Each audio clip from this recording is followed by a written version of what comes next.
Nah, apa bentuk ketakwaan di antara kenapa ini yang diangkat oleh Allah Subhanahu wa taala, yang dimunculkan? Ada beberapa sebab. Yang pertama, karena ini adalah kemungkinan mudah terjadi. Mudah terjadi. Kalau kita baca sebab turun dari ayat yang kedua Suratun Nisa ini,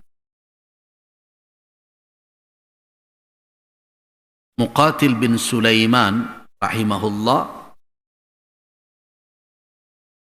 menukilkan nuzilat fi rajulin min Ghatfan yuqalu lahul Munzir ibnu Rifa'ah. Ayat ini turun terkait seorang laki-laki dari Bani Ghatfan. Namanya sebut orang Al-Munzir ibnu Rifa'ah. Di ayat ini sebab turunnya, kata Muqatil bin Sulaiman, adalah terkait dengan Al-Munzir ibnu Rifa'ah dari Ghatfan. Kana ma'ahu malun kabirun liyatimin wa huwa ibnu akhi. Di Al-Munzir ibnu Rifa'ah ini punya harta yang banyak, tapi hartanya yang banyak itu milik siapa? Milik seorang anak yatim. Anak yatim itu kerabatnya, yaitu anak saudaranya. Walamma balagha, tatkala anak yatim tadi telah baligh. Baligh, ingat dalam hadis yang diriwayatkan dari Ali bin Abi Thalib radhiyallahu anhu dalam berbagai kitab hadis, diikhrajkan oleh para ulama hadis bahwa yatim itu batasnya adalah baligh. Nah, ini juga perlu pelurusan atau perlu ada perubahan ke arah yang lebih tepat terhadap apa? Terhadap perilaku dari banyak kita yang menghimpun harta untuk anak yatim, sedekah, yang tidak memberi batasan yatim itu sampai kapan. Begitu sekarang saja yang hadir di surau ini,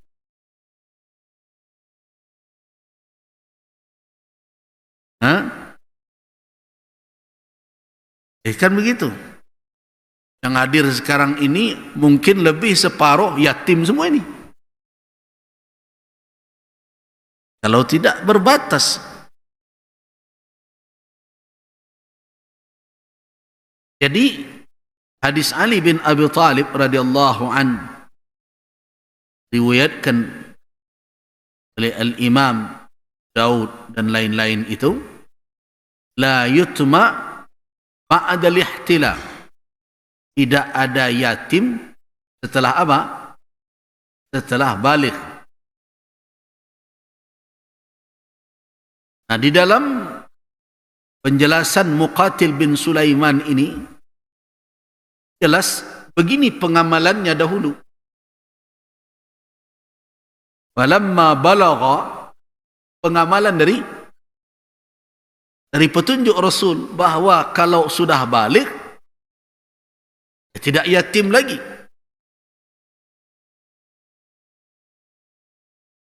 Cuma kan kita kalau diingatkan seperti ini, kadang pengelola harta anak yatim kan sempit sekali hatinya. Orang tu susah ya baca rohnya tu. Aduh ke diambil di buya mah. Nah. Nyo kalau kapal awak nan sampai, nah akibatnya dado Itu adalah akibat dari dada yang sempit menerima petunjuk syariat. Ketika syariat mengatakan bahwa baligh itu batas dari keyatiman, bukan berarti anak tersebut setelah balighnya akan terlunta, seolah-olah syariat membantu orang ini hanya kafalatul yatim saja. Di situ sempitnya kita. Kalau dia sudah dewasa dan berbagai macam, kategorinya tentu bisa masuk kepada fakir, miskin dan sebagainya. Kan ada filantropi lain, kata orang. Ada pendanaan lain yang disediakan oleh syariat Islam untuk membantunya. Apa itu? Zakat. Jadi tidak dipaksakan satu ketentuan syariat untuk semua. Karena syariat Islam ini adalah syariat yang sempurna. Jadi ada terapinya terapi umum, ada terapinya terapi khusus. Kira-kira begitu. Jangan dipaksakan terapi khusus ini untuk terapi umum. Ubek segala penyakit, tidak model itu. Pas satu segala ubek. Sikit pinggang tujuh, sikit kepala itu. Tak begitu. Ya. Jadi itu adalah terapi khusus. Itu penanggulangan khusus. Apabila orang tersebut tidak masuk lagi dalam kategori itu, jangan dipandang dengan sinis ulama seolah-olah akan membiarkan tu anak tu sekolahnya lah itu. Kalau model itu bersikap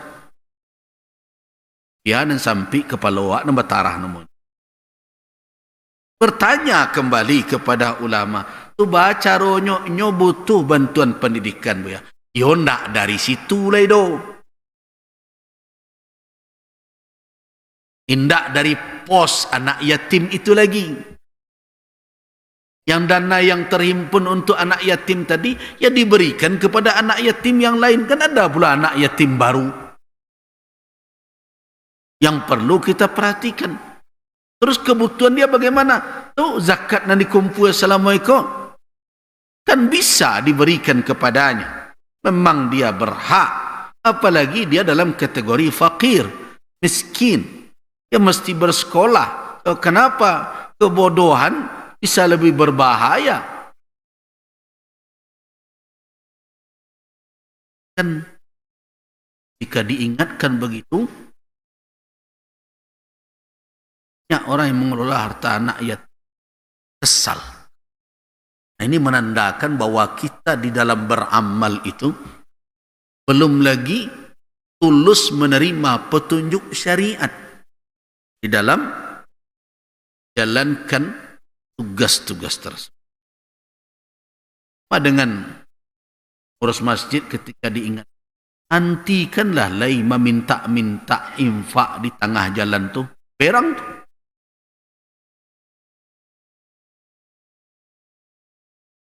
Lihatlah nanti. Dan sekarang mungkin sudah mulai. Kalau ini menjadi tradisi, maka ketahuilah masjid nanti akan menjadi alat bagi orang untuk mencari kehidupan. Sesuatu yang tidak diharuskan. Kira-kira kalau ada orang mau berdiri di tengah jalan dari pagi sampai sore, kira-kira ada enggak yang harus dikeluarkan untuk orang yang berdiri itu? Nah, lama-lama nanti menjadi hirfah, menjadi profesi. Bisa jadi musaji lah sudah. Nandorong ko tagak jo lay.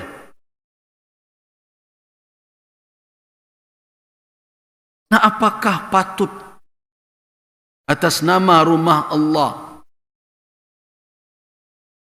Padahal kalau kita mau merenung, apakah harus selesai 6 bulan? 1 tahun, ada batas seperti itu. Bahkan sudah bisa dipakai pun yang meminta-minta yang dilarang oleh syarak itu. Kecuali untuk 3 perkara, dan kita jelaskan pada waktu pertemuan yang lalu, hadis Qabisah itu. Jelas tidak masuk meminta-minta yang halal, perkara yang seperti itu. Tapi ketika diingatkan, pengurus masjid tidak mau. Jadi saya jadi heran, kita ini mengurus masjid ini adalah lillah. Kalau lillah, apa syarat orang bisa mengatakan dan menempatkan dirinya lillah? Bukan hanya niatnya karena Allah saja, tetapi dia berjalan atas petunjuk Allah Subhanahu wa ta'ala. Sanda ikhlas itu diwujudkan kalau yang kita jalankan petunjuk selain Allah.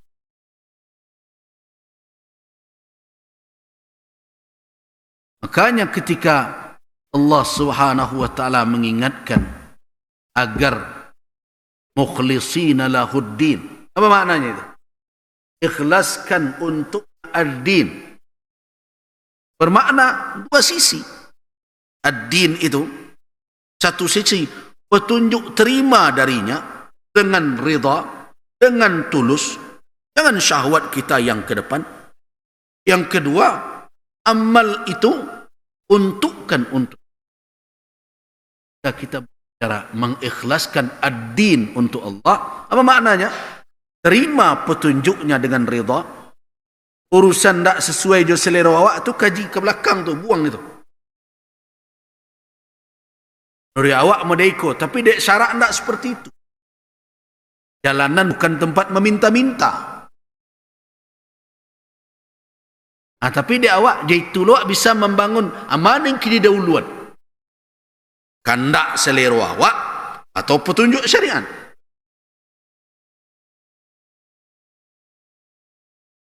Tapi di sinilah ujian berat orang-orang diberi amanah untuk mengelola rumah Allah.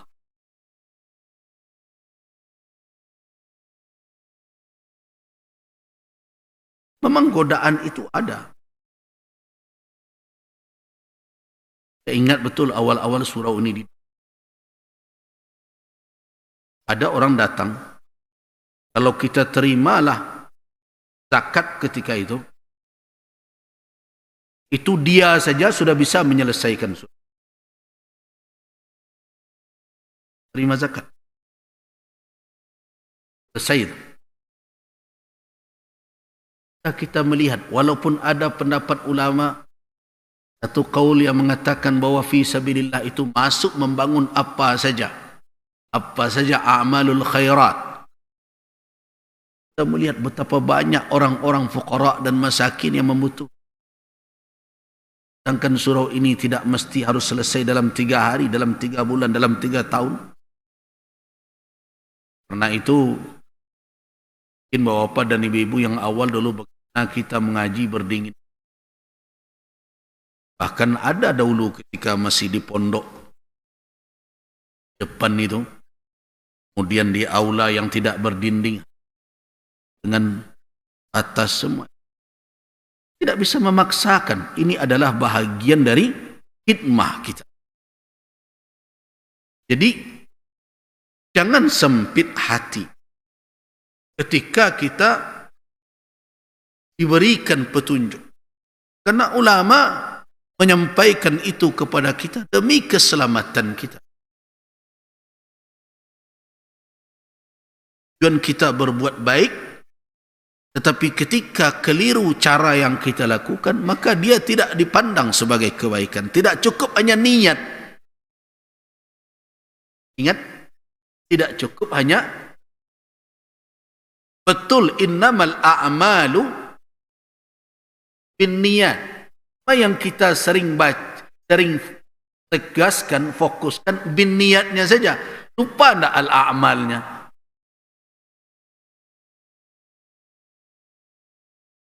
Innamal a'malu binniyat. Kan bukan binniyatnya saja. Sebelumnya apa? Al-a'mal. Sesungguhnya amal itu. Bi itu huruf jar. Ada ta'alluqnya. Jadi karena itu tidak selesai hanya dengan niat.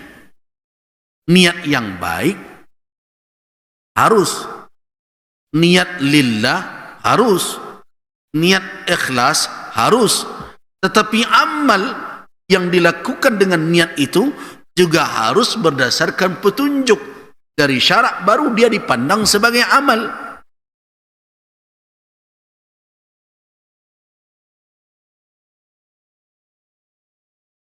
Nah, jadi pengelola harta anak yatim, ittaqillah, bertakwalah Tuhan kepada Allah,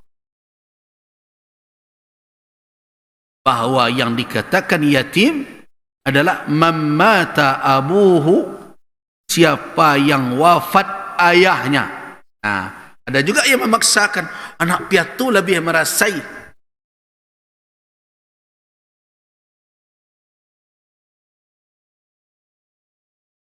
Awak juo, kandak awak juo nambah sorongkan.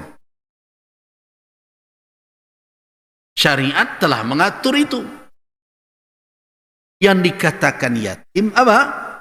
Mamata abu, siapa yang meninggal, yang wafat ayahnya, bukan ibunya.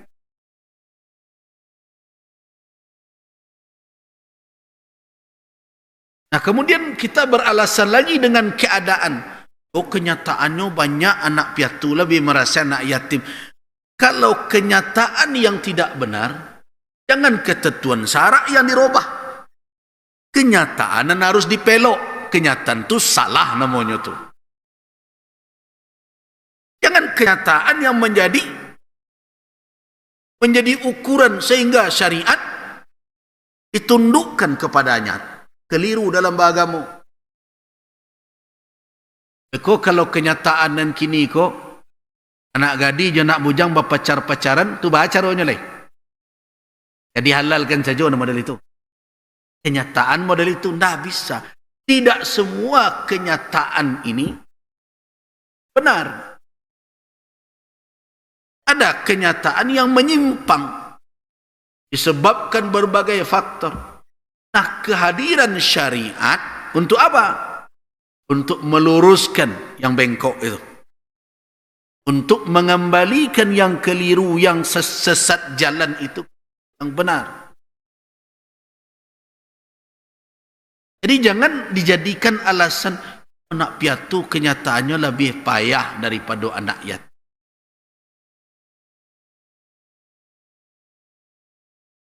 Kenyataan itu tidak menjadi alasan hukum. Kalau kenyataan itu benar adanya, terjadi seperti itu, maksud saya terjadi demikian adanya, maka solusinya bukan merubah ketentuan tentang kafalatul yatim. Kan itu caranya. Ya, awak kan taruh tadi, balik ke kaji tadi, ubek segala penyakit itu. Kalau betul kenyataannya banyak anak-anak piatu yang masih ada bapaknya,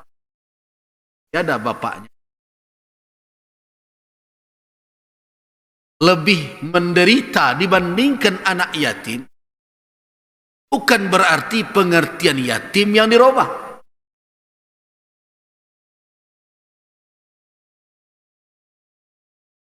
Yang perlu diingat,